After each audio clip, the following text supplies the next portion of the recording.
अगतम गतम सुस्वागतम तुमचं माझ्या या मराठी मोटिवेशन चॅनलवरती. बऱ्याचदा आपण असं काही विचार करत असतो, आपल्याकडे सर्व असतं, पैसा असतो, अडका असतो, आपली फॅमिली असते, बायको असतात, पोरं असतात, सर्व काही असतं, परंतु आपण अति महत्वाच्या व्यक्तीला विसरून जात असतो, त्यांना वेळ देत नाही.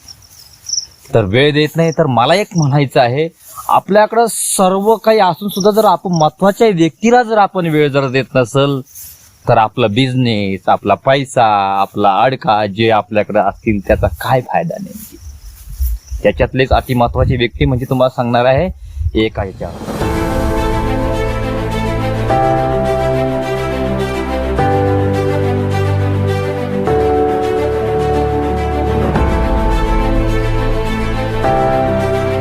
पती पत्नी असतं आणि एक मुलगा असतो. तर मुलगा इतका बिझी होऊन गेलेला असतो आपल्या कामामध्ये, आपल्या व्यवसायामध्ये इतका बिझी झालेला असतो की त्याला स्वतः सुद्धा भान राहत नाही. आणि त्याची स्वतःची आई ही वृद्ध आश्रमामध्ये असते. वृद्ध आश्रम महिला आता सध्या काय मुलं काय करतात, जर आई वडिलाचा जर आपल्याला जर सांभाळ जर करता येत असेल तर ते मुलं आता सध्याचे मुलं कुटुंब हे कुठं वृद्ध आश्रमामध्ये टाकतात. कारण की आता खचाखच असे वृद्ध आश्रम असे भरलेले आहे. तर तो समजा त्याच्या वडिलाचं वडील वारलेले असतात आणि ती आई स्वतः ती वृद्ध आश्रमामध्ये असते. वृद्धामध्ये आश्रम असला तरी त्याला शेवटून एका कोणत्या त्या ऑफिसमधून त्या आश्रमामधून त्याला फोन येतो, अरे बाबा तुझ्या आईचं तब्येत चांगलं नाहीये तर एक वेळेस तरी भेटून जा.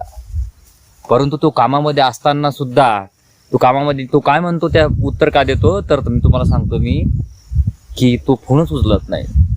आई बऱ्याच वेळ फोन करायचा प्रयत्न करते, बऱ्याच वेळ बोलण्याचा प्रयत्न करते, परंतु तो त्या आईला फोनच रिसीव्ह करत नाही. नंतर जो फोन उचलतो बघतो तर दिवसानंतर. मला एक म्हणायचं, जर आपल्या आई वडिलाला जर आपण वेळ देत नसन, कारण की काही खरं नाहीये.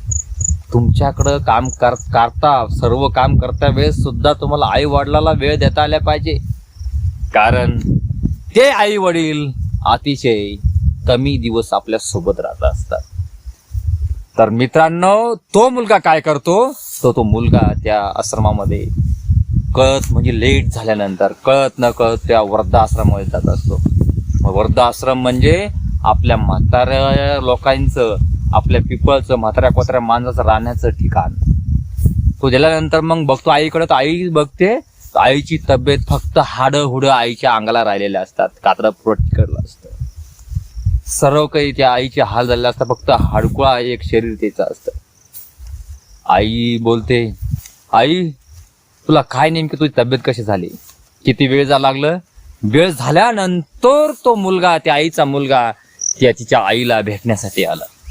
भेटण्यासाठी आल्यानंतर सुद्धा तुम्हाला सांगतो मी, आईने विचारते, आई मी आता भरपूर काही केलेलं आहे, आता तुझ्यासाठी नेमकी मी आता काय करू. टायमाची किंमत, वेळेची किंमत. आता आई मी आता तुझ्यासाठी आता काय करू शकतो.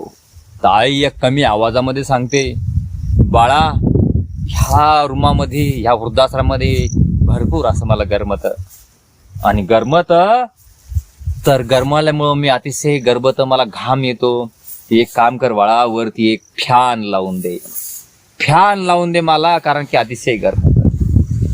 दुसरी गोष्ट म्हणजे बाळा मला एक फ्रीज घेऊन दे, कारण की मला कधी मधी मला उपाशी पोटी राहावं लागतं. या आश्रमामध्ये उपाशी पोटी राहावं लागतं, तर एक फ्रीज घेऊन दे, जेणेकरून या फ्रीज मध्ये मला अन्न असन, ज्यावेळेस मला भूक लागले ते अन्न मी खाईल, ते अन्न मी माझी भूक भागील, माझं अंतःकरण मी शांत करेल. तो मुलगा म्हणतो त्या आईला, तू इतक्या दिवस मला हे सांगितलं नाहीस, तू इतकी दयीन आहे तुझी, इतकं काही तुझे विचार आहेत, आचार आहे. मग त्याच्यावर आई त्या बाळाला, त्याच्या मुलाला प्रश्न देते. काय प्रश्न देते तर, बाळा मला नाही वाटत होतं की तुझे मुलं सुद्धा तुला वृद्ध आश्रमामध्ये टाकतील, तुझ्या सुद्धा माझे वेळ नाही, म्हणून माझी जी अपेक्षा होती, माझं मी दुःख सहन केलं, उपासे पोटी राहिले, नको त्या गोष्टी, मला जेवढी तकलीफ झाली, जे मला पाहिजे होतं दैनंदिन जीवनामध्ये ते मला भेटलं नाही. पण मला असं वाटलं नाही, जर तू मोठं काम करून तू काहीतरी मोठं बनशील, तुझ्या कामामध्ये मला अडथळा येणं मला योग्य वाटत नव्हतं. म्हणून मी तुला फोन वगैरे केला नाही. तुला फोन केला नाही, कोणत्याच प्रकारचा फोन केला नाही, काही नाही. बाळा, तेव्हाच आईला वाटलं, मला कळलं असं या पोरीवर, त्या ठोळीमध्ये काय कळलं असं तुम्हाला माहिती आहे ना. तर आपण जर आपल्याला सर्व असून जर बिजी, इतकं बिजी, कारण तो मुलगा त्याच्या बायकोमध्ये, त्याच्या पोरासोरामध्ये सगळं बिजी राहत होता, आणि तो आईला वेळ देऊ शकला नाही. जर वेळ दिली तर शेवटी त्या मरणाच्या टायमाला, ज्या टायमाला हाडकुळ शरीर आईचं झालेलं होतं, आईनं स्वतःची तकलीफ उपाशी पोटी कसं राहून, त्या फॅनामध्ये राहून तसं दिवस काढले. तर दिवस काढल्यानंतर सुद्धा त्याला टायमाचा काय किंमत आहे, त्या वेळेला काय करता तुम्ही, किती बिजी आहात तुम्ही, किती चांगलं आहात, हे काय कामाचं आहे. तुमच्याकडे मुलं आहे, बाळ आहे, सर्व काही आहे, आणि मुलं बाळ सर्व काही असताना सुद्धा तुम्ही जर महत्वाच्या व्यक्तीला जर तुम्हाला जर वेळ देत नसेल, तर तुमचा पैसा अडका काही कामाचा नाही, कोणत्याच कामाचा नाही. मी म्हणतो काहीच कामाच नाही.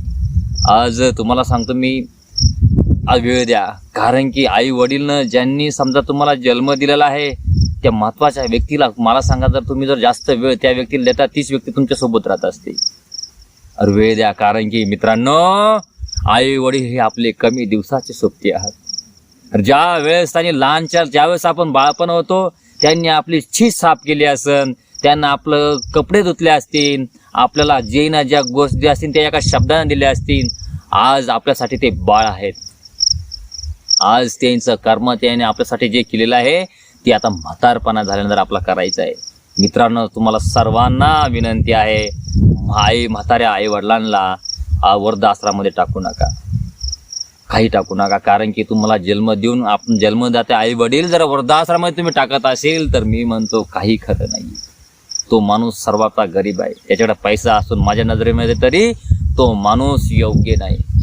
अरे किती दिवस सोबती राहणार आहे तुमचे आई वडील, किती दिवस सोबती राहणार आहे, तर तुमच्या आई वडिलाला तुम्ही वृद्धाश्रमामध्ये टाकू नका.